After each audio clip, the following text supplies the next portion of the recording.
Hello guys, next episode के start से पहले आप लोग मेरे चैनल को सब्सक्राइब करते हैं। यहीं से हम अपनी नेक्स्ट एपिसोड को स्टार्ट करते हैं। मिनहुई जो चूचू के साथ डॉक्टर जाओ के पास आती है और जैसे ही शिनची को वहाँ पर देखती है तो रुक जाती है और इधर चूचू जो शिनची को देखकर कहने लगते है कि आप यहाँ पर हैंडसम। तो आगे से शिनचू से कहने लगते है कि डैडी आप यहाँ पर। तो शिनचू से मना करते हुए कहने लगता है कि किसी को भी इस तरह डैडी नहीं कहना चाहिए। तो डॉक्टर जाओ भी चूचू के पास आके कहने लगता है कि हाँ, आपको किसी को डैडी नहीं कहना चाहिए, मैं आपके पास हूँ ना, आप मुझे डैडी कहा करें। पर शिनची कहने लगता है कि आपको पता है ना, हॉस्पिटल में अपने बच्चों को नहीं लाना चाहिए, तो आप यहाँ पर अपने बेटे को क्यों लेकर आए हैं। वो कहने लगता है कि मिस्टर पो ने तो ऐसा कभी कुछ नहीं कहा। ये सुनकर शिनची तो वहाँ से चला जाता है। उसके पीछे पीछे मिनहुई जाती है और कहने लगती है कि वो बच्चा था, उसने कुछ भी कह दिया तो आप गुस्सा मत करें, और हाँ, डॉक्टर जाओ को भी कुछ ना कहे, वो मेरे आसपास है, तो इसका मतलब ये नहीं कि आप उसको टॉर्चर करें। तो शिनची कहने लगता है कि मैंने कुछ किया है, सब कुछ तो तुमने किया है, मुझे छोड़ने के बाद तुमने शादी भी कर ली और उसके बाद एक बेटा भी है। ये कहकर वो उसे वहाँ से चला जाता है और दूसरी तरफ शामू दिखाई जाती है जो कार ड्राइव कर रही होती है। तभी वो मोबाइल पकड़ने के लिए नीचे होती है और उसके आगे एक लड़का साइकिल पर जाते हुए आ जाता है। उसकी कार टकराने की वजह से वो नीचे गिर जाता है, उसके पाँव पर चोट आ जाती है और इस तरह देखकर वो उसके पास जाके बैठ जाती है, उसे पकड़ लेती है। और जैसे वो लड़का शामू को देखता है तो ऐसे जैसे उसे फर्स्ट साइट लव ही हो जाता है और शामू उसे हॉस्पिटल तक लेकर आती है। हॉस्पिटल में चेकअप करवा रहा होता है, तभी शामू को एक मीटिंग में भी जाना होता है। वो मीटिंग में जाने से पहले उस लड़के से कहने लगती है कि अगर तुम्हें मुझ पर यकीन नहीं है तो तुम ये वॉच भी रख लो, और साथ ही साथ उससे पहले वो अपना नंबर भी दे चुकी थी और कहने लगती है कि जब अगर मैं ना आई तो तुम मेरी वॉच भी रख लेना, और साथ ही साथ मुझे चाहे तुम कॉल करके भी पूछ सकते हो, और अपना नेम बताकर उसका नेम पूछकर भी जाती है। उसका नेम चंचाई होता है। और ये सब बातें करने के बाद वो अपनी मीटिंग के लिए चली जाती है। चैंग चाहे तो उसकी चीजों को सोच सोच के खुश हो रहा होता है और शामू जो मीटिंग में तो पहुंच चुकी थी, और ये मीटिंग कोई और नहीं बल्कि उनके प्रोजेक्ट की वोटिंग होने वाली थी। वहाँ पर शिनची भी आ जाता है, तो वहाँ से अपने प्रेजेंटेशन देनी होती है। तो पहले आकर मिनहुई अपनी प्रेजेंटेशन देती है। शिनची ने उसे तंग करने का सोच ही लिया तो वो कहने लगता है कि तुमने बस 15 मिनट की प्रेजेंटेशन दी है, इससे क्या ही होगा, पर इस प्रोजेक्ट के पैसे तो बहुत ज्यादा हैं। मिनहुई भी उसके पूरे जवाब दे रही होती है, पर शिनची भी चुप होने वाला नहीं था, तो कोई अगली बात कर देता था। और लिंशी जो दूसरी इन्वेस्टर थी वो तो देख कर एंजॉय कर रही होती है, और मिशी जब अपनी बातें सुनाने के बाद आकर बैठती है शामू तो उसकी बातों से काफी खुश होती है। और फिर अगली बारी आती है लिंशी के जाने की। अब इसके बाद जब अंदर वोटिंग हो रही होती है तो सभी बाहर आकर खड़ी होती है। शामू और वो दोनों तो ये बातें कर रही होती है कि लिंशी से तो उसने एक भी क्वेश्चन नहीं किया, तुमसे इतने क्वेश्चन क्यों किए, वो क्या चाहता है। फिर अंदर से आकर वोटिंग वाले उन्हें बताने लगते हैं कि आपका रिजल्ट कुछ दिनों तक आ जाएगा। उनके जाने के बाद लिंशी कहने लगती है कि तुम लोग कभी भी नहीं जीत सकते, और अब हुईबिन को तो अपने काम पर इतना यकीन होता है तो कहने लगते है कि तुम्हें क्या लगता है कि तुम जीत जाओगी, ऐसे ख्वाब देखना छोड़ दो। पर उसके बाद के बाद तो अभी भी मिनहुई उसी के बारे में सोचे होते है कि उसको अपने आप पर इतना क्यों था कि वही जीतेगी। पर तभी इतने में आगे से लिंशी आ रहा होता है। लिंशी को देखकर जल्दी से शामू उसके पास जाते, उससे जाकर बातें वगैरह करने लगती है और अपनी बातों से इतना इम्प्रेस कर रही होती है कि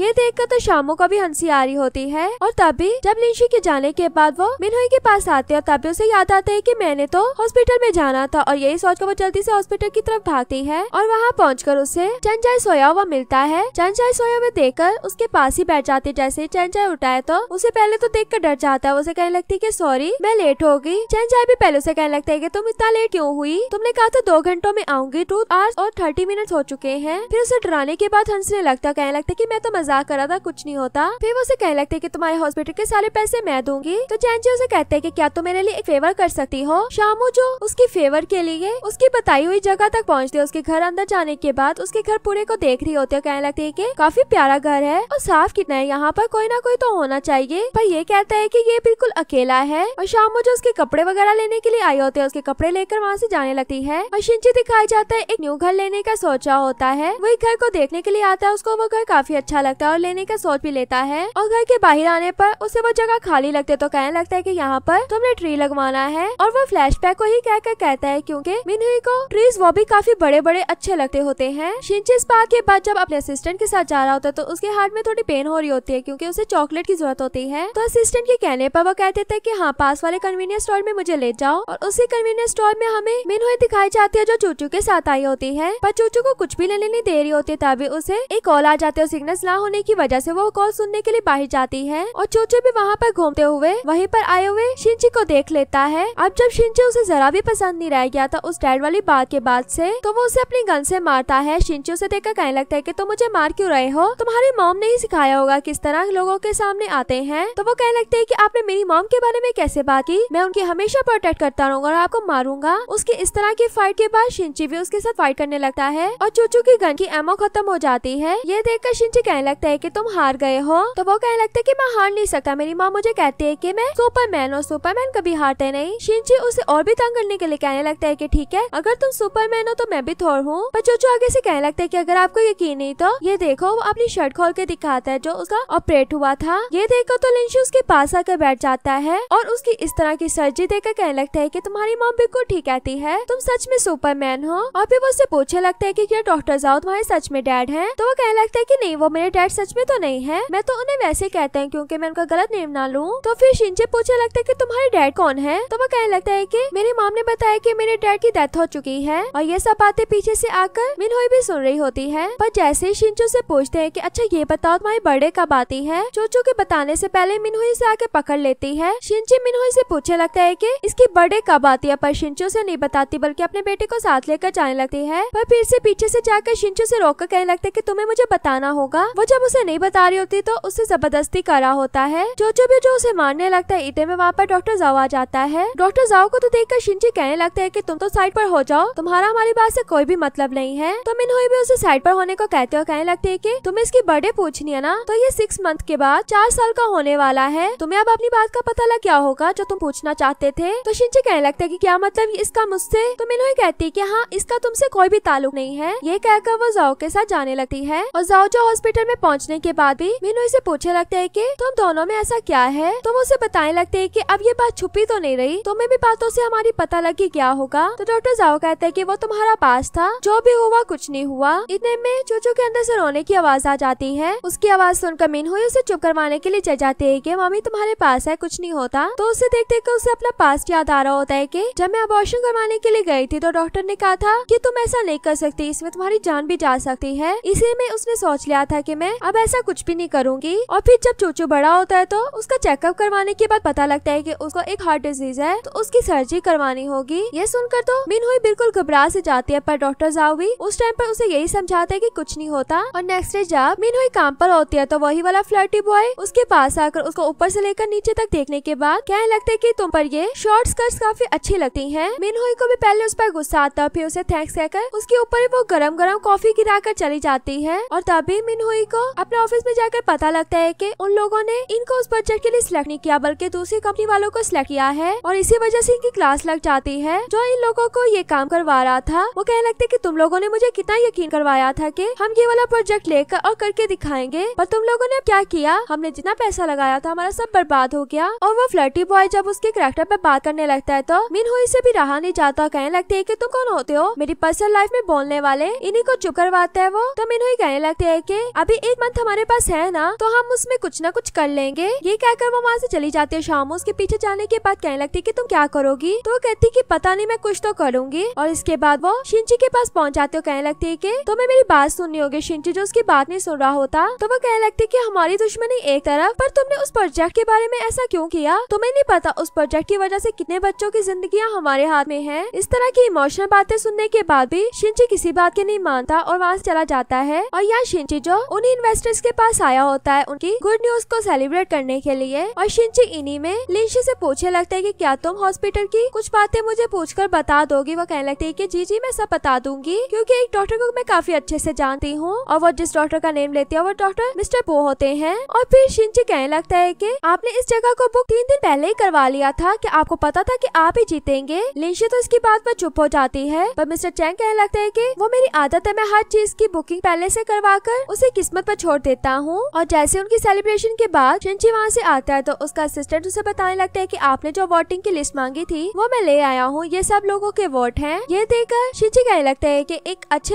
हैंड राइटिंग एक्सपर्ट को बुलवाकर उससे पूछो कि ये किसकी राइटिंग है, क्या एक ही इंसान है इस राइटिंग के पीछे? और इधर मिनहुई दिखाई जाती है जैसे अभी भी उनकी वोटिंग पर यकीन नहीं होता, तो वो मिस्टर पो का पीछा कर रही होती है जो अपनी वाइफ के साथ एक जगह पर घर लेने के लिए आया होता है। उसी के पीछे पीछे छुपकर उनकी बातें सुनने की कोशिश कर रही होती है। तभी पीछे से शिनची आ जाता है। शिनची का हाथ रखते ही वो उसे मारने लगती है और शिनची को देखकर वहीं पर रुक जाती है। और फिर हमें 5 साल पहले का सीन दिखाया जाता है जहाँ पर शिनची मिनहुई के वहाँ से भागने के बाद हर जगह से उसके बारे में पूछने के लिए आ जाता है। उसको वो कहीं पर भी नहीं मिल रही होती और मिनहुई एक जगह पर उसको अपने पास से गुजरते हुए देख लेती है, पर उसको नहीं रोकती बल्कि उसकी पिछली साइड से जाने लगती है। और यहीं पर हमारा ये पार्ट भी एंड हो जाता है। वीडियो अच्छी लगे तो वीडियो को लाइक करना।